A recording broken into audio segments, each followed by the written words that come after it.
ऊपर bank Nifty 38,650। आपके सामने फिस्कल डेफिसिट के, टैक्स रिसीट्स के और ख़ासकर जो आंकड़े आपको आते हुए दिखेंगे स्क्रीन पर एक्सपेंडिचर के, बहुत बढ़िया तरीके से आपको समझाए गए हैं। यहाँ पर अब Kotak Mahindra asset management company के श्री नीलेश शाह साहब को जोड़ते हैं। चलिए आपके सामने फिलहाल राहुल शर्मा साहब को जोड़ते हैं। राहुल जी, बताइए किस हिसाब से अब आप निफ्टी को देखते हैं? कुछ भी नेगेटिव आपको बाजार में नहीं दिखा और दिन का उच्चतम लेवल आपके सामने कम से कम निफ्टी फ्यूचर्स में आता हुआ।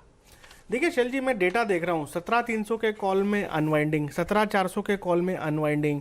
क्लियरली यहाँ पर जो शॉर्ट्स है वो प्रेशर में है। निफ्टी में जो फ्यूचर्स का ओपन इंटरेस्ट है तकरीबन 3.5% से बढ़ा है, लेकिन क्लियरली बैंक निफ्टी में 3.5% का यहाँ पर पोजीशंस क्लोज हुआ है, यानी कि क्लियरली शॉर्ट कवरिंग का इंडिकेशन है।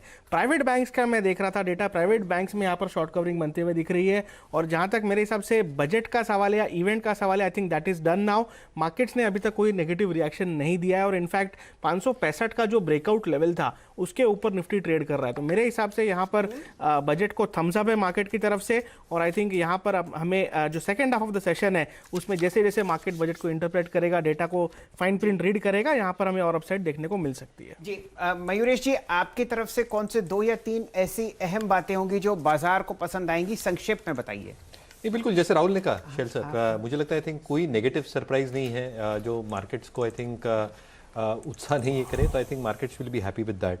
दूसरा आई थिंक हालांकि फिस्कल आंकड़ा थोड़ा ये है, लेकिन it's a growth oriented budget. I think market को और इंडिया को ग्रोथ ओरिएंटेड बजट चाहिए specifically in this covid year. जी ऐसा करते हैं मयूरेश जी, यहाँ पर नीलेश शाह साहब जुड़ चुके हैं कोटक महिंद्रा एसेट मैनेजमेंट के।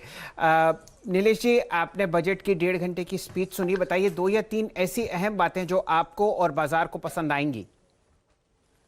इस बजट ने इन्वेस्टमेंट को बढ़ावा दिया है।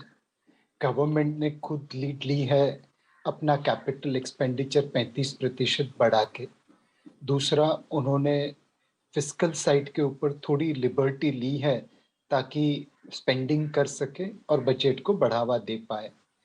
तीसरी चीज जो बजट की है वो एग्रीकल्चर से लेके टेक्नोलॉजी तक सारे क्षेत्र को कवर कर रही है, and specially digital technology side, climate change side जैसे नए क्षेत्र में निवेश कर रही है, रेगुलेशंस ला रही है, उन्हें एनकरेज कर रही है।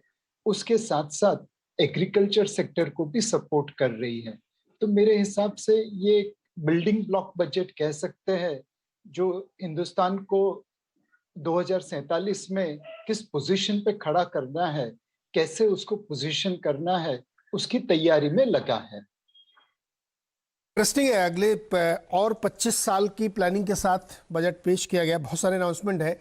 सुनील सुब्रमण्यम जी हमारे साथ है। सुनील सर, क्या पसंद आया आपको इस बजट में?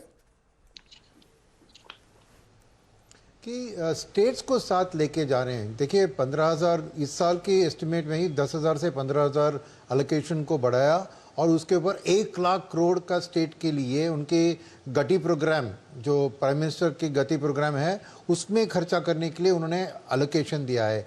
कैपेक्स में भी करीबन 2 लाख करोड़ एडिशनल खर्चा कैपेक्स में कर रहे हैं और 2-3 इलेक्शन के बावजूद फिर भी उन्होंने पॉपुलिस्ट मेजर को हटा के एक अच्छा कैपिटल एक्सपेंडिचर ओरिएंटेड बजट दिया है, नंबर 1।